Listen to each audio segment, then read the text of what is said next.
What's up, everyone? Welcome back to another episode of the Man of God Performance Podcast. I'm your host, Doc Russ. Thanks for joining us live here if you're on YouTube, and if you're catching us just kind of on your way to work or in your car, wherever it may be. Thanks for joining us. So we've got two more questions to answer today with regards to our Q&As. Just keep rifling them in. I love the fact that every week we get more and more questions that we add to our queue so that we have future things to talk about on this podcast. So we've got a lot of things to discuss. And, again, these are great questions. So keep sending them our way. So first question, I'm going to read this here so I don't mess it up. First question is from one of our audience on Instagram. How do you work around an area that is painful or uncomfortable during golf? So golf is tough. I think, the hard part with golf is the first question I always have to ask is golf creating your discomfort, or are you bringing the issue to the golf course?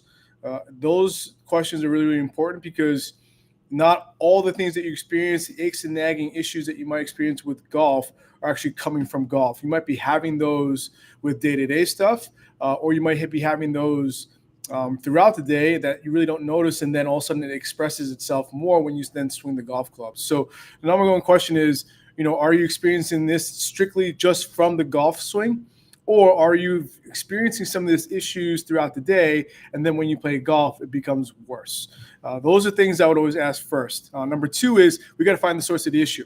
What's happening and what's contributing to what's going on with your discomfort that we can then pinpoint as to, yes, we think it's this, or yes, we think it's your shoulder, or yes, it's coming from your neck that's then referring into your shoulder. The why behind the discomfort becomes really important to then problem solve as to what we need to do while you're playing golf to either modify or take a break from golf so that we're not making things worse, so that when we do come back to the course, or when we do come back to swinging, we're not going to exacerbate it, we're not going to re-aggravate it, and then when we get back to golf, we can play golf and feel comfortable that everything's under control.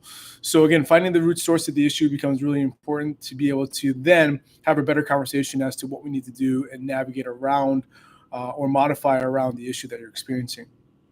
And I also say too is again, when we comes to finding the root source of the issue, not everything is as it seems, right? Like you've got discomfort in your wrist or your hand, or you're feeling weakness in your hand. That might not necessarily just be a wrist issue. That actually might be a neck issue, right? And so while common sense says, hey, listen, I've got pain in my wrist, it's got to be my wrist. Again, a provider that really truly understands what's going on in the golf swing, but just understands orthopedics in general, will go a long way in helping you figure that out and problem solve that together versus you trying to kind of figure it out on your own. I think a lot of times when we're in pain, we're sometimes desperate to figure out how to get it under control as fast as possible. And we're willing to kind of go through different lengths, taking medication, Googling, YouTubing things, asking our friends or whatever it may be, or trying things that may or may not hold a lot of weight long term to get it under control. And I totally understand it. I've been there before.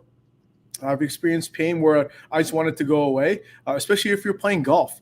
Or let's say you take a bad swing, or if you get a heavy hit and all of a sudden now your wrist is bothering you, how do you navigate around those things? And so, again, the next question that I'll ask is, at what point in time of the golf swing are you experiencing it? Are you experiencing it at the top of your backswing? Are you feeling it as you transition from your backswing down into impact and follow through? Are you feeling it just with follow through? Again, these are questions you need to ask yourself as you're going through the golf swing to determine whether or not swinging the golf club is actually a smart thing for you to be doing at that point in time if you are experiencing pain. So those are things that you want to be able to ask yourself is, one, are you bringing the issue to the golf course, or is the golf actually causing the issue? Number two, what's the root source of the issue? Is it truly a wrist issue, or is there something else up the chain, elbow, shoulder, and neck that's giving you trouble? And then lastly, again, not everything is as it seems. Are you really truly understanding how best to figure out at what point in time of your golf swing are you getting discomfort, and can you continue to play and not potentially make things worse if you're experiencing discomfort? I'll give you a scale that we use with a lot of our golfers and a lot of our clients that are dealing with discomfort to determine what the next steps are, right? And so it's a easy 1 through 5 scale, and it increases in severity depending on the number, right? So, let's say grade 1 or stage 1 is pain upon exertion. So you swing the golf club, you're experiencing pain, right? That's usually what we would kind of stage is stage one.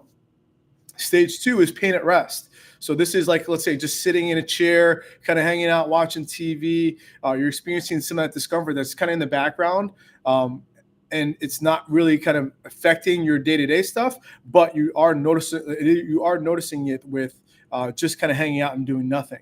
And those are the things that, again, at that stage, I would start to say, hey, listen, maybe you start to maybe need to think a little bit more about what's going on, or pay more attention and be more mindful of what's going on in your body to determine as to whether or not golf is truly something that you need to be doing currently, or if we need to kind of take a little breather from it.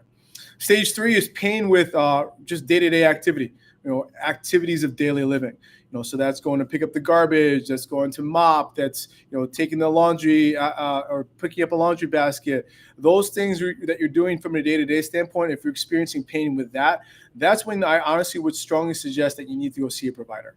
Okay, that means that it's affecting your daily life. It's affecting probably the quality of your life.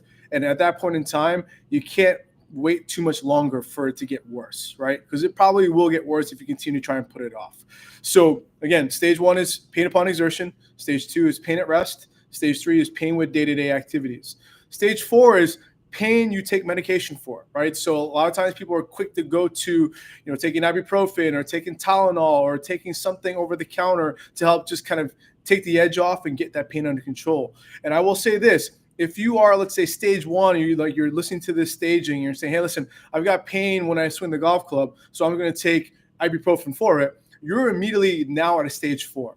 Okay. So you jump stage two, stage three. If you are, let's say, I swing the golf club, I have discomfort, even though technically you would be stage one. If you're taking medication for it, you're immediately stage four, right? And those are the things that you want to be very, very careful with, right? Yes, we can eat ibuprofen like it's candy to be able to get through a round of golf, but are we really doing more harm than good by doing that, right?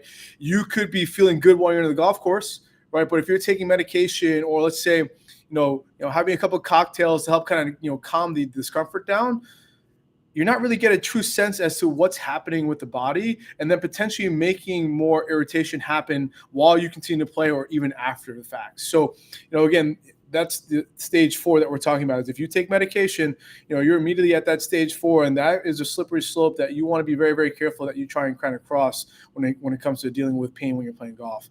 And then stage five is just crippling pain, right? Like, you're having trouble getting out of bed because of it. You're constantly thinking about it. It's influencing your day-to-day. It's influencing your life. It's influencing your work. You can't really kind of take your mind off of it because it's just excruciating type of discomfort. And at this point in time, it's too late. You need to go get help, right? Golf should be the least of your concern. You need to go get help so that when you are dealing with this, you have a plan that's going to help you get back to hopefully playing golf, but also just feeling like yourself again. Because I think, when you're desperate and in that type of discomfort, you can make decisions or irrational decisions that can definitely affect the long-term health of your body. And that's not what you want to do when you could have hopefully kind of nipped it in the butt in the early stages, right? So the 5-stage scale. Okay, stage one is pain upon exertion. Stage two, again, is pain at rest. Stage three is pain with daily living activities, okay, or ADLs. Stage four is pain you take medication for. And stage five is just crippling pain, thing that is just, things that you can't get over because the pain is that intense. So, again, that staging just gives you a better understanding as to where you are along the severity and when you should take action. Okay, I honestly strongly suggest taking action sooner than later. I'd say around a stage two, when you're having pain at rest and you're just kind of hanging out and you're noticing this nagging discomfort in the background, that's when I would start to kind of say, hey, maybe I should get this checked out and get an idea as to what's going on. Or let's say maybe after playing 3 days later, the pain is no better and it's just kind of just lingering. Those are when I would start to kind of just maybe be a little bit more mindful as to what you need to do to get that discomfort under control a lot faster. Because the longer you wait and the more you try and play and try and gut through some of this stuff by taking medication or using tape or using ice or heat or whatever it may be, that might feel good in the short term, but in the long term, it's probably not going to really help you. And it potentially could be your golf game could be making it worse, especially like we talked about. Golf is a rapid activity. It's a very, very ballistic activity. It's violent at times, depending on how hard you're swinging. And so if you're feeling discomfort, even just with lighter intensity swings, then there's a good chance when you try and ramp it up, or if you want to try and go for the green, let's say, and get there, in two, on a par five, then that becomes really, really a slippery slope that you want to just make sure you're really, really mindful of when you're dealing with pain. So I would say, again, when you're trying to navigate discomfort on the course, just get an idea as to like what kind of discomfort you're experiencing. Is it like an ache? Is it a nag? Or is there sharpness to it? If there's sharpness to it and it's literally affecting and influencing how you swing, or you don't want to swing, then that's probably the time to kind of hang it up and be like, hey, listen, this isn't worth it. I can just kind of take the rest of the day, hang up the cleats per se, right? And don't play any more golf for that day, and you can figure out like who you can get help from to be able to figure out like what's the game plan that we need to have moving forward to get this under control. Because while we all love the sport of golf, if you're playing it and just gutting and burying it just for the sake of playing, when ideally you should be trying to get some of that stuff under control, you're probably prolonging the opportunity to get back on the golf course or the driving range or practicing golf a lot sooner. So, those are the things I would kind of recommend. Use that severity pain scale, that 1 through 5 scale, to be able to help give you just an idea as to where you need to be or what stage you're currently at. And again, I'd say anything past the stage 2 is when I would start to kind of, ask yourself a little bit more deeper questions as to what's going on and how it's influencing you. And then ultimately seek a provider that truly knows how best to kind of help you. Okay. So that's what I would kind of recommend when it comes to just trying to navigate or work around painful or, being uncomfortable during a round of golf. Again, if you're on a driving range and hitting balls, like, listen, those extra 50 balls that are in your bucket, you don't necessarily need to hit those just for the sake of hitting those. Like understand, cut your losses when you need to, and understand when you can kind of live to see another day there. So that's what I would recommend when it comes to trying to navigate pain when it comes to playing golf. Second question, and this is a little bit of a different question, but it's a little bit more of a technical question when it comes to the golf swing. So second question is, I'm having issues with trying to shallow the club to help improve my path to the ball. Do you have any advice on best ways to improve shallowing? Okay, so again, I'm not a swing coach, right? I'll never pretend to be one, but we know enough about the body and the physical aspects of golf to be able to then figure out, are there certain things that you can do to help shallow the club better, to then be able to create a better plane or a swing plane to then deliver the club better to the ball.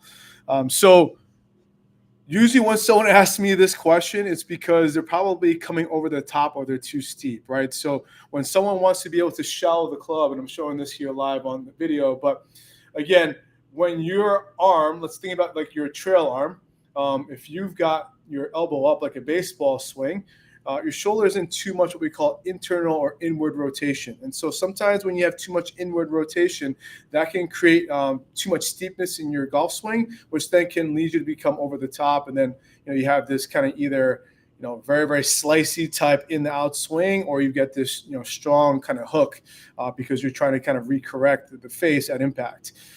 So physically, there are 3 separate ways to be able to shallow the club. Number 1 is using your wrist, okay? Can you bow your wrist, in particular your lead wrist, to then be able to shallow the club so you can deliver the club to the ball? Number 2 is your shoulders. We talked about it, right? We want more external rotation or outward rotation than inward rotation, in particular for your trail shoulder and your lead shoulder, but in particular your trail shoulder, especially at the top of your backswing. At the top of your backswing, if you don't have enough outward rotation of your trail shoulder, right, then what happens is when you come down to transition from the top of your backswing down into impact, it's going to be really, really tough to be able to shallow that club. Okay. And then which leads me to the next one, which is being able to stand up out of posture. Okay. So if you are missing outward rotation of your trail shoulder, well, in order to then shallow the club even more, you have to stand up out of posture and become more upright to be able to then shallow the club.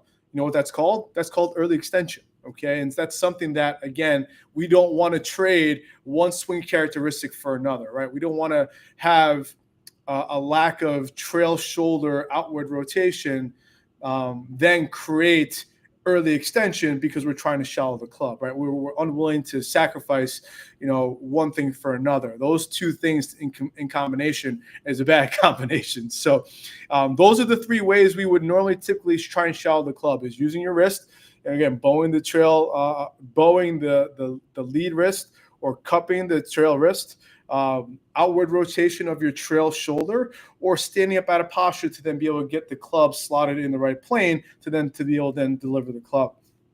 I think the hard part is you got to figure out which one you're dealing with. You could be dealing with all three, but again, normally what we do see is the shoulder is usually the culprit. The trail shoulder, right? If you don't have enough rotation in your shoulder, that's going to create all sorts of issues. And all of a sudden, you're going to want to manipulate the face with your hands and wrists. And then you're going to want to manipulate the club also, too, by standing up out of posture to be able to deliver the club to the ball.